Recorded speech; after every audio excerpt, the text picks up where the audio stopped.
ini lagi ngebaca pembahasan tentang mata kuliah produksi siaran televisi pada pertemuan yang keempat di tanggal 29 September 2023. Sebenarnya mata kuliah ini dilaksanain harusnya pekanan rutin tuh hari Kamis, tapi karena kemarin bertepatan dengan tanggal merah nasional yaitu hari Maulid Nabi, jadi kita diganti hari di hari Jumat tanggal 29 September 2023. Oke, pada pertemuan kali ini kita udah melaksanakan yang namanya diskusi kelompok, yang mana pertemuan keempat ini dipimpin oleh kelompok pertama. Setelah beberapa pertemuan itu Pak Adi yang menjelaskan, karena sudah saatnya kita yang mulai berdiskusi, maka pertemuan ini sudah mulai dipimpin oleh kelompok pertama dengan pembahasan tema yaitu tentang konsep televisi, karakteristik televisi, lalu juga ada sejarah televisi dan sistem regulasi yang dipakai televisi di Indonesia.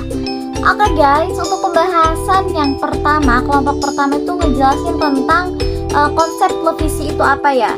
Menurut R. Maladi, merupakan seorang penggagas awal didirikannya stasiun televisi pada tahun 1952. Keberadaan stasiun televisi ini akan berguna untuk sosialisasi pemilihan umum pada tahun 1955 yang akan datang. Pada dasarnya, aktivitas manusia sehari-hari sangat dekat dengan dunia penyiaran. Kemajuan teknologi penyiaran dari era analog ke era digital semakin membantu manusia dalam memenuhi kebutuhan dan juga informasi. Siaran, baik radio maupun televisi, berkembang menjadi komoditi dengan sasaran khalayak sebagai konsumen. Itu merupakan konsep televisi menurut R. Maladi. Lalu pembahasan selanjutnya itu tentang karakteristik media penyiaran. Di sini karakteristik media penyiaran itu ada 3 ya teman-teman. Nah, bisa dilihat ya. Di sini bersifat secara langsung dan juga tidak langsung, periodik dan juga elektronik. Nah, setelah pembahasan yang tadi, pembahasan selanjutnya tentang media penyiaran menurut para ahli. Menurut Morrison, media penyiaran yaitu media yang dapat menguasai ruang namun tidak bisa menguasai waktu. Yang kedua, menurut Raymond, yaitu teknologi sistem yang dirancang untuk kepentingan transmisi dan penerimaan sebagai proses abstrak. Dan yang terakhir yaitu menurut MC Quali, media penyiaran yaitu dapat menjangkau banyak halayak bahkan dalam wilayah yang terbatas. Nah, jadi itu pembahasan mengenai arti media penyiaran menurut para ahli.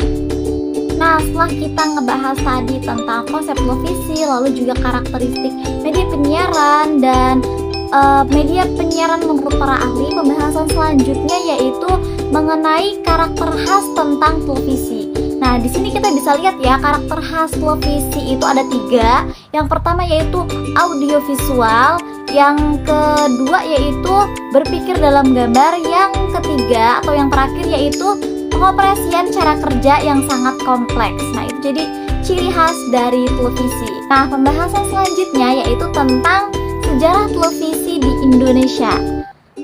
Televisi Republik Indonesia atau TVRI memulai sejarah televisi Indonesia dengan disiarkannya sebagai stasiun televisi pertama di Indonesia pada tanggal 17 Agustus 1962. Memasuki tahun 1980, TVRI memperkenalkan TVRI nasional dan TVRI lokal dengan saluran dan konten lokal dari beberapa provinsi di Indonesia. Adanya perkembangan ini menimbulkan peluang hadirnya stasiun televisi baru seperti SCTV, RCTI, terus juga ada TPI, Indosiar, dan stasiun televisi yang lainnya. Kemudian, kini Indonesia memasuki era dari perubahan televisi yang tadinya analog menjadi televisi digital, yang mana lebih membutuhkan banyak pemancar. Nah, jadi itu perkembangan atau sejarah televisi di Indonesia. Setelah membahas tentang sejarah televisi Indonesia, kelompok pertama membahas mengenai regulasi yang dipakai di Indonesia. Nah, ini juga termasuk pembahasan terakhir sebelum kelompok 1 menutup presentasi atau diskusinya ya. Regulasi penyiaran televisi Indonesia. Yang pertama yaitu Undang-Undang Nomor 40 Tahun 1999 tentang pers, pengaturan pers di Indonesia. Yang kedua ada juga Undang-Undang Nomor 6 Pengaturan DPV 2008 tentang pengesahan SK Dewan Pers tahun 2006 tentang kode etik jurnalistik, atau dalam pengaturan undang-undang ini yaitu tentang pengaturan Dewan Pers. Dan yang terakhir atau yang ketiga yaitu Undang-Undang Nomor 32 Tahun 2002 tentang penyiaran, yaitu mengatur tentang pengolahan media penyiaran yang ada di Indonesia.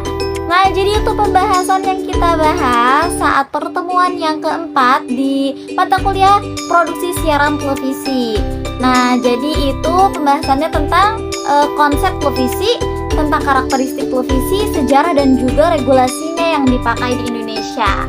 Buat kalian juga nih yang masih penasaran tentang pembahasan apa aja nih yang bakal kita bahas ke depannya, ikutin terus ya. See you next time.